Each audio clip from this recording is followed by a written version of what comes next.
అందరికీ నమస్కారం. నేను మా ఊరి కథలు పత్తిపాటి రూపలత తిరుపతి. మీ అందరికీ క్రోధినామ సంవత్సర ఉగాది శుభాకాంక్షలండి.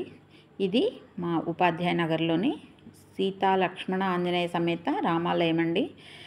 ఆలయం చిన్నదే అయినా చాలా అందంగా ఉంటుంది. శేషాచల కొండ పాదంలో ఉన్న మా కాలనీలో ఉన్న రామాలయం అండి.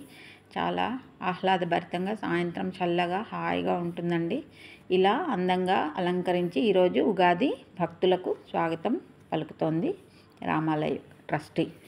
అలాగే రామాయణం అంటే మన జీవన విధానం కదండి. ఒకప్పుడు ఎక్కడ చూసినా భజన మందిరాలే ఉండేవి. రాముడు అయోధ్యకు వచ్చిన తర్వాత మళ్ళీ అలాంటి రామాయణ కాలం, మళ్ళీ శ్రీరామ జపం అన్నీ మళ్ళీ ప్రారంభమైనాయనే చెప్పచ్చు.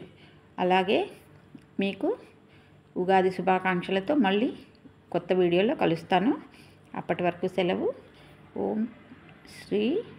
ఓం నమో శ్రీ వెంకటేశాయ. జై శ్రీరామ్, జై శ్రీరామ్, జై శ్రీరామ్. తప్పకుండా నా ఛానల్కి లైక్ చేసి సబ్స్క్రైబ్ చేసి షేర్ చేయండి. మరిన్ని అందమైన కథలకు, తిరుమల విశేషాలకు నా ఛానల్ని సబ్స్క్రైబ్ చేసుకోండి. ధన్యవాదాలండి అందరికీ.